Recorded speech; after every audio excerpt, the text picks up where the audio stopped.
ऐतिहासिक पल है पूरे भारत के लिए। चर्चा तो हम सभी खूब करते हैं 15 अगस्त की, लेकिन इसकी जो नींव है जहाँ से डाली गई है शायद उसको हम लोग भूल जाते हैं। 15 अगस्त 1872 में क्या हुआ तो भारत में उसको लोग भूल जाते हैं। 15 अगस्त 1872 वह दिन था जबकि इस जो पूरी प्रक्रिया है 15 अगस्त 1947 की, इसकी नींव उस समय डली थी और महर्षि अरविंद का उसमें जन्म हुआ था। 15 अगस्त 1872 को महर्षि अरविंद का जन्म हुआ था और उन्होंने ही कहा था 1946 में ये अगला जो 15 अगस्त होगा जिस समय मेरा जन्मदिवस मनाया जाएगा उस दिन भारत भी अपनी स्वतंत्रता का दिवस मनाएगा। ये महर्षि अरविंद की एक साल पहले की घोषणा थी और वो 15 अगस्त को चरितार्थ हो गया और उसी क्षण हम सभी आज उपस्थित हैं। 1905 में जो कि उन्होंने विवाह किया और विवाह की पहली रात में वो अपने घर पर नहीं थे बल्कि वो आज़ादी की लड़ाई के लोग कहीं बम बना रहे थे, कहीं पर वो अंग्रेजों के वो जो उनके षड्यंत्र थे उनको विध्वंस कर रहे थे। वैसे जब उन्होंने जो पकड़े गए बाद में जेल गए, वो जेल यहाँ पे यूपी में ही, तो कहते हैं कि भगवान कृष्ण ने उनको दर्शन दिया था जेल में ही। उन्होंने अपनी एक पुस्तक दिव्य जीवन उसमें उन्होंने जिक्र किया इस चीज़ का और भगवान कृष्ण उनसे कहते हैं कि तुम्हें इस काम के लिए नहीं बुलाया गया था, तुम्हें उस काम के लिए बुलाया गया है कि जिस काम को तुम अंजाम दे रहे हो इस काम को करने के लिए हजारों हजार युवाओं का यहाँ पर जन्म हो जाए, उसके लिए ऐसा वातावरण बनाओ। फिर कहते हैं महर्षि अरविंद वहाँ से निकल करके वो पांडिचेरी आते हैं और खूब घनघोर साधनाएं करते हो और उसके बाद तो लाइन लग जाती है, भगत सिंह हो, राजगुरु हो, सुखदेव हो, बिस्मिल हो, एक लाइन पूरी फौज तैयार हो जाती है और 7,32,000 जब शहादतें होती हैं इस भारत भूमि पर तब जाकर के 15 अगस्त 1947 दूसरा जो पक्ष है वो है अपना परम पूज्य गुरुदेव का, जो कि हम सबका बड़ा सौभाग्य है कि परम पूज्य गुरुदेव केवल एक गृहस्थ नहीं थे, केवल एक तपस्वी नहीं थे, बल्कि भारत के बहुत ही बड़े स्वतंत्रता संग्राम सेनानी थे और जिन्हें श्री राम मंत्र के नाम से जाना जाता है। हम स्वतंत्रता संग्राम के लिटरेचर में देखें तो वहाँ गांधी जी ने इनका बड़ा अच्छा नाम दिया आज़ादी के मतवाले, क्योंकि जब इन्होंने अंग्रेज का प्रतिकार किया था तो उसमें अंग्रेजों की उन्होंने लाठियाँ भी खाई और कहा जाता है कि बेहोश तो हो गए लेकिन जो तिरंगे झंडे थे इतना प्रेम था राष्ट्र से, राष्ट्र प्रेम क्या होती है, राष्ट्रभक्ति क्या होती है, गुरुदेव ने उसमें दिखाया और उस तिरंगे झंडे को जमीन से लगने नहीं दिया, उसे अपने दांतों से उन्होंने दबा दिया था और कहते हैं जब अस्पताल हो गए बेहोशी हालत में, बाद में जब होश में आते हैं तब वो जो झंडे निकाले गए उसे टुकड़े रह गए मुँह के अंदर। ये ऐसे हमारे गुरुदेव थे जिनका एक पक्ष आज़ादीवादी भी है, उसी गुरु का हम शिष्य हैं। हम सबका भी ये दायित्व बनता है कि राष्ट्र के लिए जो हो सकता है इस समय, उस समय जो हुआ उन्होंने किया अपने सामर्थ्य के हिसाब से, आज क्या हो सकता है वो आज अपना पाँव फेंक सकते हैं, न किसी का विरोध कर सकते हैं। दिक्कतें तो ऐसी हो गई जैसा भी उन्होंने बड़ा अच्छा कविता गाया कि आज अपने ही अपने के दुश्मन बन गए। पहले तो हमें एक टारगेट था कि ये गोरे अंग्रेज हैं इनको हटाना है, आज हम क्या करेंगे? आज अपनी गुलामी की मानसिकता व्यक्ति के मन मस्तिष्क में छा गई। कभी मैकॉले आया भारत तो 1836 को लिखता है अपने लेटर में कि भारत के मैं उत्तर से दक्षिण, पूर्व से पश्चिम, मैंने पूरी भारत की यात्राएं की, भारत में कहीं भी गरीब व्यक्ति नहीं मिला, एक भिखारी नहीं मिला, हर घर खुला होता था, कहीं चोरी नहीं होती थी, हर महिलाएं, हर पुरुष, हर बच्चे जो है सब शिक्षित हुआ करते थे, प्रसन्नता का माहौल था। आखिर ऐसा क्या हो गया कि भारत इस दुर्गति चला गया? फिर कहता है कि मैकॉले कि मैं एक ऐसी शिक्षा व्यवस्था लागू करूँगा पूरे भारत में जहाँ लोग देखने में तो भारतीय लगेगा लेकिन उसका मस्तिष्क जो है वो अंग्रेजी गुलामी में होगा। वही चल रहा है आज। अपनी शिक्षा व्यवस्था अंग्रेजों वाली, स्वास्थ्य व्यवस्था अंग्रेजों वाली, न्याय व्यवस्था अंग्रेजों वाली, पूरी व्यवस्था पलट कर देख लीजिए, सारी व्यवस्था अंग्रेजों की मानसिकता है। आज हर व्यक्ति जीने के लिए एलोपैथी पर निर्भर है, सोने के लिए व्यक्ति गोली खा रहा है, भोजन पचे के लिए गोली खा रहा है, हर चीज के लिए गोली पर डिपेंडेंट है। ऐसे ऐसे लोग हुए न्याय कितनी गोली का, सारे मनोरोग मानसिक रोगी बनकर घूम रहे, डिप्रेशन की गोलियां हैं, चिंता की गोलियां हैं, बीपी की, हार्ट की, हर चीज की लोग गोलियां खा रहे हैं। इसका केवल नहीं था अपने शरीर को जर्जर बना दो, प्रकृति से इतना दूर कर दो कि जो अपना स्वस्थ रहने की सरल विधा थी, जिसको हम कहते हैं, गुरुदेव कहते हैं कि प्राकृतिक चिकित्सा इतनी सरल है, इतनी सरल है, इतनी सरल है कि प्रारंभ में समझ में नहीं आती कि कोई इतना स्वस्थ रह सकता है इतनी आसानी से।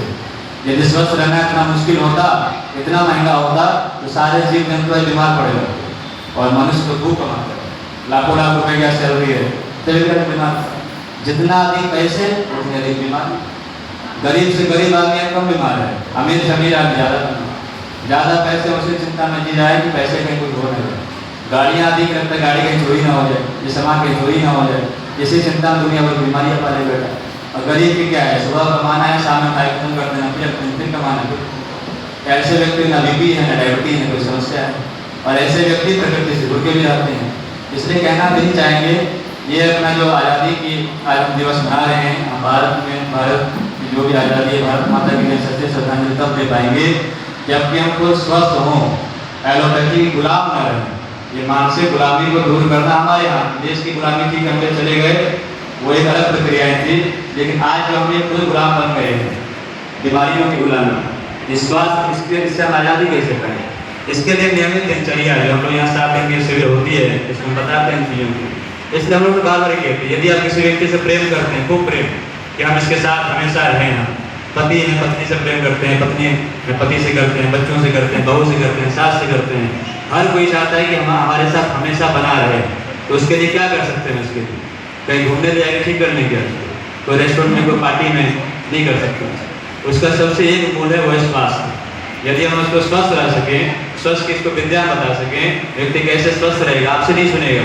हर घर की यही स्थिति है, कोई घर वाला नहीं सुनता है किसी को। हम अपने घर में लेक्चर देंगे, बोले फालतू के लेक्चर ना दो, आप काम करो। हर घर की यही मानसिकता है, मानसिकता बना हुआ। कहते हैं घर का मुर्गी दाल बराबर, वही है। तो घर वाले आपकी नहीं सुनेंगे, वो बाहर वाले सुनेंगे। इसलिए आपसे ना सुने तो अपने केंद्र बनकर तैयार है, इसीलिए तो तैयार है।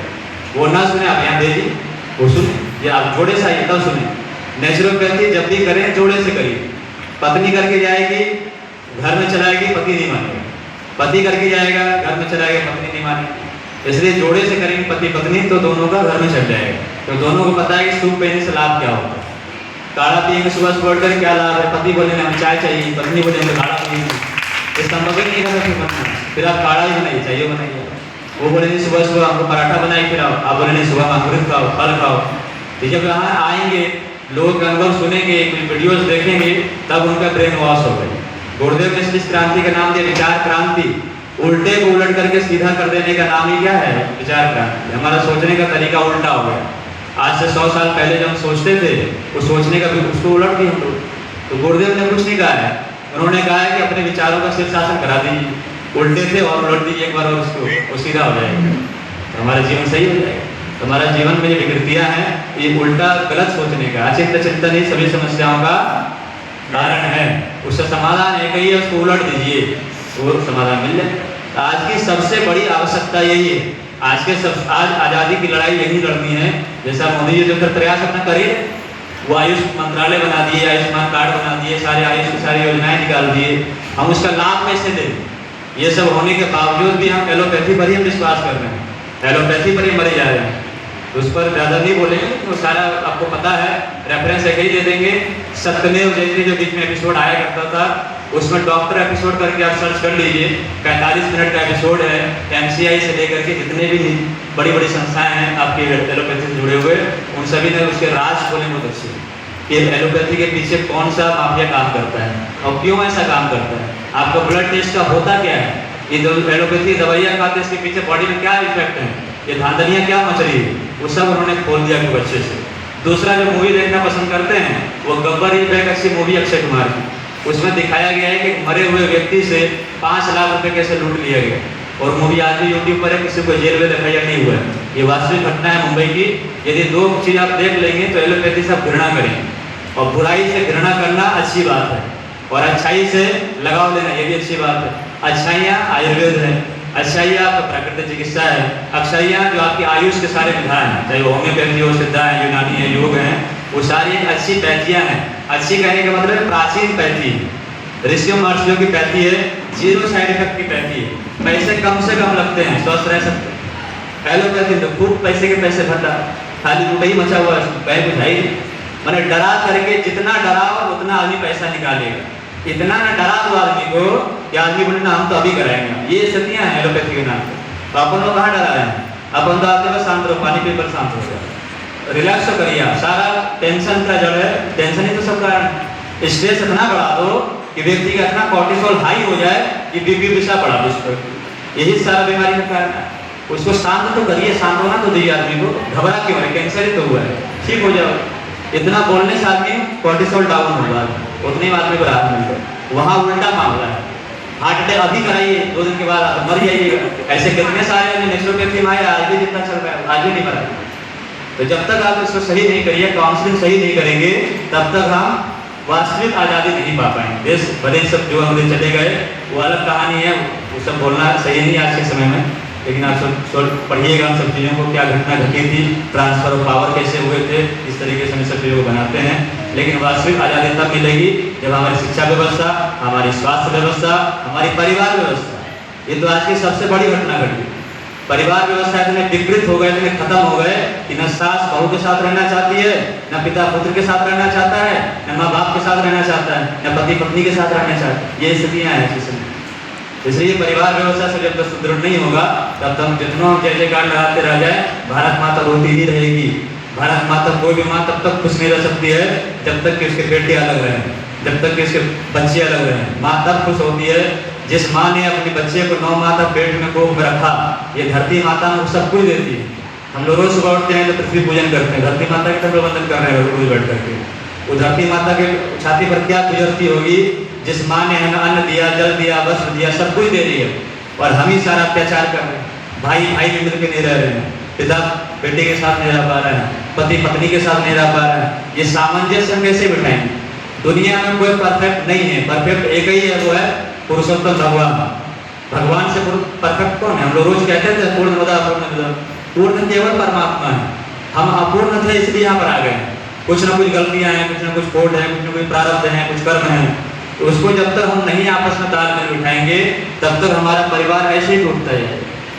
इसलिए इस पर चिंतन करने की आवश्यकता है, नहीं तो परिवार बिखर जाएंगे, समाप्त हो जाएंगे। पूरे विदेशों की देख लीजिए परिवार व्यवस्था, वहाँ पिता हमारा को कोई पता ही नहीं है, वहाँ पर हमारी माँ को कोई पता नहीं। वहाँ पर ये सारे परिवार व्यवस्था खत्म हो गया। चाची के रिश्ते, ताऊ के रिश्ते, मौसी के रिश्ते, मामा के रिश्ते खत्म हो गए। मेरे घर में केवल 2 भाई हैं, तो हमारे जो बच्चे होंगे उनकी बुआ कौन होगी कहीं पता, रिश्ते तो खत्म हो गए आपके। उसी प्रकार से कोई एक बहन है, उसकी मौसी के रिश्ते कहाँ गए? कोई एक भाई, उसके चाचा के रिश्ते कहाँ गए? आने वाले समय में रिश्ते खत्म हो जाएंगे। 2047 में भारत कैसे शक्तिशाली राष्ट्र बनेगा वो पता नहीं कैसे बनेगा। वो भले अब टेक्नोलॉजी बढ़ जाएगी आगे, लेकिन जो अपनी भारत की जो मूल थी परिवार, वो परिवार व्यवस्था ही जब खत्म हो जाएगा तो हम शक्तिशाली काहे का फिर बनेंगे? हम शक्तिशाली तो चाइना भी है, शक्तिशाली तो अमेरिका भी है। जब परिवार ही खत्म हो जाएगा, जब संस्कारी जब खत्म हो जाएंगे, तो फिर कहाँ से आएगा? भगवान ने परिवार व्यवस्था बताई। भगवान राम की बहन भी थी, भाई भी थे, माता है, पिता है, कितनी अच्छी परिवार व्यवस्था है। कृष्ण की देखिए, गुरुदेव की देखिए, ये सारे सभी ने मिल करके परिवार व्यवस्थाओं पर काम किए। गायत्री परिवार का नाम ही परिवार है। हमारा उद्देश्य ही परिवारों को सुदृढ़ करना है, संस्कारों को घर में बीजारोपण करना है। बचपन संस्कार, सारे संस्कार करा क्यों रहे हैं हो? इसलिए तो चिंतन करने की आवश्यकता है। ये 15 अगस्त आता रहेगा, 26 जनवरी भी आते रहेंगे, लेकिन जब तक इस मूल चीज पर हम चिंतन नहीं करेंगे, तब तक हम कुछ नहीं कर सकते। इसलिए निवेदन तो ये करेंगे, पहले आप स्वस्थ हो जाएं, और दूसरा इस परिवार व्यवस्था पर चिंतन करिए। सामने झुकना सीखिए। सामने मान लीजिए सास से झगड़ा कर रही है, हमको लगता है कि हम गलत हैं, ये बहू नहीं मान रही है, आप झुक जाएंगे तो धरती थोड़ी फट जाएगी। पर आप झुक जाइए, ठीक है बेटी हमसे गलती हो गया, ठीक है माता जी हमसे गलती हो गया, ठीक है पिताजी हमसे गलती हो गया। यदि थोड़ा मान लेंगे क्या हो जाएगा इसमें? कहते हैं जो विद्यावान व्यक्ति होता है, विनम्रता में क्या होता है? झुक जाता है। जिस पेड़ में फल लगे होते हैं वो झुका हुआ होता है। इसलिए कहते हैं विद्या विनम्रता ददाती, विद्या से विनम्रता आते हैं। हम अकड़ आते जा करते हैं, बताए करते पढ़े लिखना है। इसलिए कुछ कुछ चीज़ों को सोचना पड़ेगा। हम लोग भी होते हैं, यहाँ पर उसी दिन बहस हो गया, यहाँ पर हमें से बड़े उम्र में आपको झुकना पड़ेगा। आप कितना बड़े हो जाए, लेकिन बड़प्पन कहाँ से सोचता है? आपकी विद्या से। आप कितना पढ़े लिखे हैं, ये तब आपको शोभा देता है जब आप झुकना सीखें। वहाँ पर अन्याय के सामने नहीं झुकने के हैं, जहाँ अन्याय है हमारा प्रतिकार करिए, भगवान में सिखा रहे हैं। लेकिन जहाँ हमारे रिश्ते बच सकते हैं, उन रिश्तों को बचाने के लिए झुकना पड़े। क्या दिक्कत है इसमें? पत्नी के सामने झुकना पड़े तो थोड़ी कुछ हो जाएगा इसमें। कहते हैं जब विवाह होते हैं, कहते हैं 2 शरीर एक आत्मा, अपने सामने तो आप झुक रहे जा करके। यदि आपके झुकने से यदि पति मान जाता है, यदि आपके झुकने से यदि आपकी पत्नी मान जाती है, आपके रिश्ते बच सकते हैं। हम कभी सोचते ही नहीं। अभी पिछले दिनों में ऐसी घटना घटी अपनी व्यक्तिगत, उसमें बाद में सोच लगा कितने परिवार बिखर जाते हैं, ऐसा कुछ हो जाता है। हम कभी सोचते नहीं चीज़ों का। यदि पति पत्नी यदि अलग होते हैं, 2 परिवार बिखर जाता है, पूरी व्यवस्था चौपट हो जाती है। उस परिवार से जुड़े हुए सारे लोग की कितनी बदनामी होती है, इस पर हमने सोच नहीं किया। इसलिए छोटी छोटी बातों को यदि लोग नहीं समझेंगे तो फिर ये गुलामी की मानसिकता हमारी खत्म नहीं होगी। जो अंग्रेज चाहते थे वो इसमें सक्सेस है, वो तो निकल गए, वो तो जो चाहते तो कर चुके हैं, लेकिन हम उसमें फंस चुके हैं चीजों में। इसलिए गायत्री परिवार का ये उद्देश्य है व्यक्ति निर्माण, परिवार निर्माण, तब समाज निर्माण और राष्ट्र निर्माण होगा। यदि हम परिवार ही जब चौपट कर दी फिर काय करते राष्ट्र निर्माण की नहीं बात कर रहे। इसलिए शुरुआत ही अपना बहुत अच्छा एक प्रकल्प अपना तैयार हो गया है। आने वाले समय में यहाँ विभिन्न प्रकार के सत्र भी चलेंगे, शिविर भी लगेंगे, चाहे परिवार व्यवस्था के ऊपर हो या बच्चों के ऊपर। कोई महिलाएं आई थी अभी, उन्होंने कहा था कि बच्चों को हम संस्कार संपादन कैसे करें, उस पर भी शिविर चलेंगे। माने कुल मिला के देखें तो आने वाला समय जो हमने अभी तक यहाँ पूरा यूपी में भ्रमण किया है, ये केंद्र बड़ा अच्छा रहा। भाई साहब को बोले भी युवा भी हैं, तो आने वाले समय में रहेगा। आप सबको ध्यान दें। धन्यवाद।